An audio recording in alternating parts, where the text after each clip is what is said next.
Dear students, parents and teachers, जिसका हमें था बेसब्री से इंतजार, वो आज डिक्लेयर हो चुका है। सीबीएसई ने नोटिफिकेशन दे दिया है। नाउ ऑनवर्ड्स क्लास 10th के 2 बोर्ड एग्जाम होंगे। तो बहुत सारे डाउट है, बहुत सारे क्वेश्चन है। तो मैं गंतव्य दरबारी अपने चैनल मास्टर ट्यूटोरियल से आपके लिए एक वीडियो बना रहा हूं, जिसमें मैं इन सबको पॉइंट बाय पॉइंट एक्सप्लेन करूंगा। क्योंकि सीबीएसई का जो सर्कुलर है वो इतना बड़ा सर्कुलर है कि हम उसे ध्यान से समझ भी नहीं सकते, उसमें कई टेक्निकल टर्म्स है। तो उसको मैंने ईज आउट किया है, हर पॉइंट को मैंने एलोबरेट किया है। चलिए डाइव करते हैं। तो 2 board examination in class 10th from 2026। So अगर आप अपीयर हो रहे हैं 2026 में बोर्ड एग्जाम, तो my dear students, parents and teachers, ये न्यूज आपके लिए है।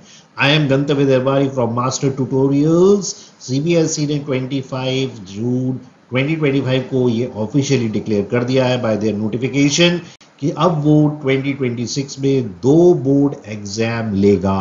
Yes, you heard it right. 2 board exams will be conducted. So let's dive into it. Here we go.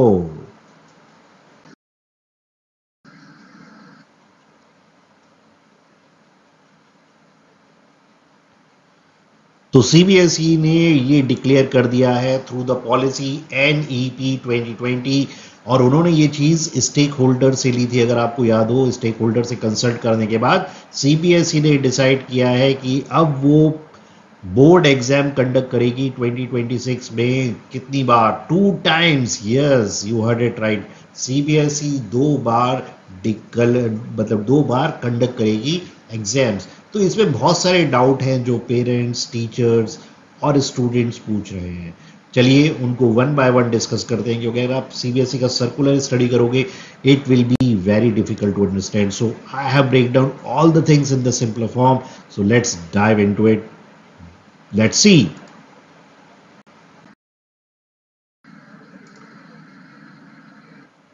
तो जैसा कि आप जानते हैं, स्कीम ऑफ 2 बोर्ड एग्जामिनेशन, तो इसकी जनरल कंडीशन को स्टडी करते हैं कि इट इज मैंडेटरी। यस, ये मैंडेटरी है। ऐसा नहीं है कि आप दोनों में से किसी एक में अपीयर हो जाओ।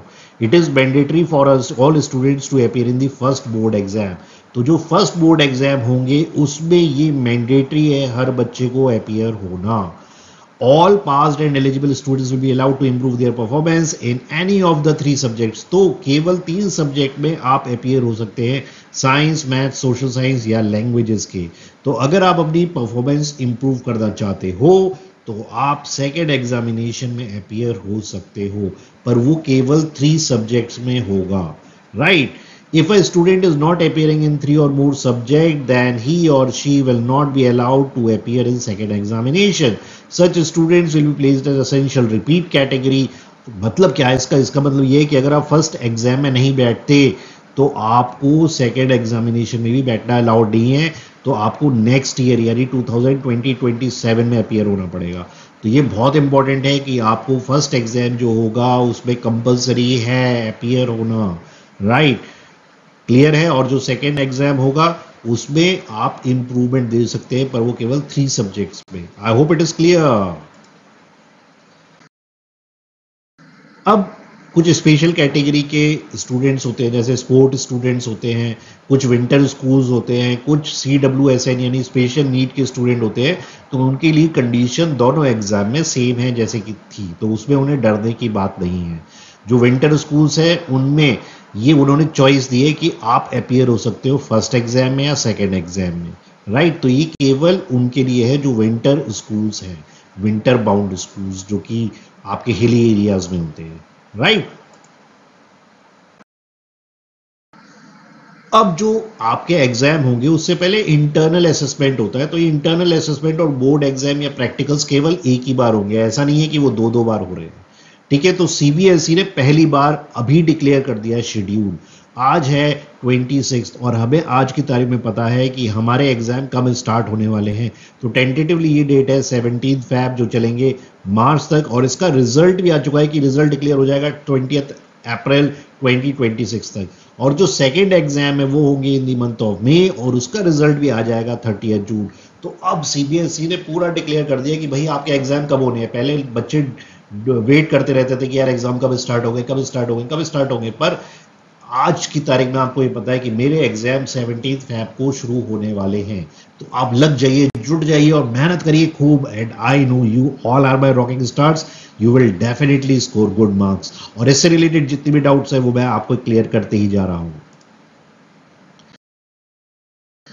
अब एलिजिबिलिटी क्राइटेरिया क्या है उसको समझते हैं। तो first examination will be the main exam. The eligibility criteria in the first examination will B, जो फ्रेशर्स हैं यानी जो पहली बार आ रहे हैं वो तो वैसे के वैसे एग्जाम देंगे।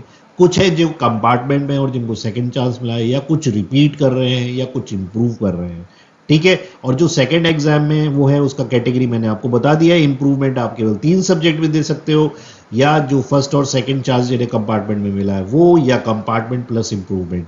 तो अगर आप फ्रेशर हो तो आपके लिए इतना डिटेल में जाना जरूरी नहीं है, बस आपको ये समझना है कि मेन एग्जाम में अपियर होना कंपलसरी है। इट इज नॉट सो कि मेरे आधा सिलेबस एक में आएगा, आधा सिलेबस एक में आएगा, 6 मंथ्स का होगा। No, it is not so. आपकी डिक्लेयर हो गई है डेट 17 फैब से आपके फर्स्ट एग्जाम है। राइट, एलिजिबिलिटी क्राइटेरिया मैंने आपको पहले एक्सप्लेन कर दिया। अब सिलेबस क्या है, कुछ बच्चे सोच रहे हैं कि भाई आधा सिलेबस आएगा, आधा नहीं आएगा, या आधा बाद में आएगा, आधा पहले में आएगा। No, both the examination will be conducted on the full syllabus meant for the year. तो पूरा साल का सिलेबस आने वाला है, चाहे आप 1 या सेकंड की बात करें तो आपको सारा का सारा सिलेबस ही तैयार करना है। Next, LOC. तो एलओसी यानी रजिस्ट्रेशन जब आपका करा जाएगा, तो ये बहुत इंपॉर्टेंट है, ध्यान से सुनिएगा, it is very important slide. तो at the time of LOC आपको ये डिक्लेयर करना पड़ेगा कि मैं फर्स्ट और सेकंड एग्जाम दोनों ऑप्ट कर रहा हूं या नहीं कर रहा हूं, क्योंकि सीबीएसई अपनी फीस दोनों एग्जाम की ले रही है, ठीक है। तो आपको यही डिक्लेयर करना पड़ेगा। सपोज आपने कहा कि आई एम वेरी गुड, मैं पूरा स्कोर करूंगा, तो मुझे सेकंड एग्जाम की कोई जरूरत नहीं है। तो अगर आपने ऐसी डिक्लेरेशन दे दी है, तो इन एनी केस अगर आपका पेपर खराब हो जाता है या आपको इंप्रूवमेंट भरने का ध्यान आता है, तो आप फिर उसको नहीं कर सकते हैं। तो ऑन द सेफर साइड आपको दोनों के लिए ऑप्ट कर देना चाहिए, ठीक है। उसके बाद आप सब्जेक्ट भी वहां पे डिक्लेयर करना पड़ेगा, ऐसा नहीं कि मैं बाद में चेंज कर दूं, इट इज नॉट सो, ठीक है। और किसी भी स्टूडेंट का नाम दूसरी एलओसी में ऐड नहीं होगा। तो फर्स्ट एलओसी जब भरी जाएगी eight the time of registration, आपको वहीं डिक्लेयर करना पड़ेगा कि मैं सेकंड एग्जाम में अपियर होऊंगा या नहीं होऊंगा। तो अगर आप मेरे से पूछे तो मैं तो कहता हूं जब सीबीएसई ले रही है तो वो आपसे यही तो कह रही है कि आप डिक्लेयर कर दो, तो आप डिक्लेयर कर दो ना पहले कि हाँ मैं दोनों में अपियर होऊंगा, ठीक है। अभी मैं आगे बताऊंगा, एक क्लॉज और है। नाउ रिजल्ट डिक्लेरेशन कब होगा, तो भाई जो फर्स्ट एग्जाम है जो आपका डिक्लेयर होगा अप्रैल में, तो जो फैब से मार्च में चलेंगे उनका अप्रैल में डिक्लेयर हो जाएगा, और इट इज टेंटेटिव डेट है 20 अप्रैल। और जो आपका मई में होना है उसका जून में डिक्लेयर हो जाएगा। तो आपका डिजी लॉकर ऑलरेडी मेड है, अगर नहीं है तो आप बना लीजिए, क्योंकि सारी की सारी चीज़ें वहीं आने वाली हैं। अब जो एडमिशन लेना चाहते हैं, ठीक है, और वो सेकंड में भी इंप्रूवमेंट होना चाह रहे हैं, तो वो क्या कर सकते हैं, वो टेंटेटिव एडमिशन ले लेंगे, ठीक है, उनको प्रोविजनल एडमिशन मिल जाएगा। अब कुछ रिजल्ट फैसिलिटी होती है जिन्हें पोस्ट रिजल्ट फैसिलिटी कहते हैं, जैसे मेरे को एग्जाम की कॉपी मिल जाए, मैं रीवेरिफिकेशन कर पाऊँ, रीवैल्यूएशन कर पाऊँ। ये आप तभी कर पाएंगे जब आप सेकेंड एग्जाम में भी बैठ चुके होंगे, या सेकेंड एग्जामिनेशन के बाद अगर आप नहीं बैठे हैं तो, ठीक है। फर्स्ट ऐसा नहीं है कि फर्स्ट एग्जाम के बाद आप रीवैल्यूएशन करें, सीबीएसई रीवैल्यूएट करेगा हर शीट को after the second exam. Right, I hope it is clear. Admission जो मैंने आपको बताया, वो अगर आप पहले में पास हो गए हैं तो आपको प्रोविजनल एडमिशन मिल जाएगा। अगर आप इंप्रूवमेंट दे रहे हैं या किसी तरीके से आप फेल हो गए हैं या दोबारा रीअपेयर हो रहे हैं, तो आपको टेंटेटिव मिल जाएगा, पर वो कंफर्म होगा जब आपका रिजल्ट आ जाएगा, ठीक है। I hope it is clear. तो अब मेन इंपॉर्टेंट पॉइंट मैं आपको बताने जा रहा हूं। पहली बात, फी रिफंडेबल नहीं है। सीबीएसई एक साथ दोनों एग्जाम की फीस ले रही है, तो इट इज एडवाइजेबल कि भाई आप उसी समय डिक्लेयर कर दो कि मैं दोनों एग्जाम में बैठूंगा, क्योंकि फर्स्ट एग्जाम के बाद सीबीएसई दोबारा आपसे पूछेगी कि आप क्या सेकेंड एग्जाम में अपियर होना चाहते हो, तो वहां पे दोबारा आपको चांस है कि मैं हाँ या ना बोलूं, ठीक है। तो अगर आप पहली केस में मना कर चुके हो तो सीबीएसई आपको एक अपॉर्चुनिटी नहीं दे रही है। पर अगर आप दोनों भर चुके हो कि मैं पहले और दूसरे एग्जाम दोनों एग्जाम बैठूंगा, तो सीबीएसई फर्स्ट एग्जाम के बाद आपको एक चांस और देगी और आपसे पूछेगी क्या आप अपियर होना चाह रहे हो। इन केस यू से नो, तो ये अमाउंट नॉन रिफंडेबल है, जो फीस आपने दे दी वो दे दी, ठीक है। तो मेरी राय में ये बहुत इंपॉर्टेंट पॉइंट है कि भाई जब मेरा ये डिक्लेयर हो चुका आज ही कि 17 फेब से पेपर स्टार्ट होने हैं, पहली बात आप दोनों एग्जाम में अपियर हो, एलओसी के टाइम पे ये डिक्लेयर कर दो, ठीक, और आज ही से मेहनत करो। ये all my toppers just give your best shot, और ध्यान रखो eight the time of LOC आपको दोनों केस में both option you have to have. So I hope it is clear. Bye bye, take care, and don't forget to subscribe my channel, क्योंकि अब आगे जितनी भी सीबीएसई की नोटिफिकेशन आएंगी वो मैं आपको टाइम टू टाइम देता रहूंगा। तो मेरे दो चैनल है, गंतव्य एकेडमी एंड मास्टर ट्यूटोरियल्स, तो दोनों में आप अपने को सब्सक्राइब कर लीजिए and don't forget to ring that bell icon. Understood. तो हमारे मास्टर ट्यूटोरियल में बैचेस शुरू हो रहे हैं, आप भी एनरोल करवाएं, और हम फिजिक्स, केमिस्ट्री, मैथ्स, बायोलॉजी सबकी कोचिंग प्रोवाइड कर रहे हैं 1-on-1। तो ये रहेगा हाइब्रिड मोड में, तो आप इसमें एनरोल कर सकते हैं। मेरा नंबर ऑलरेडी दिया हुआ है, ठीक है। So bye bye, take care and don't forget to subscribe my channel. Bye all of you, bye bye.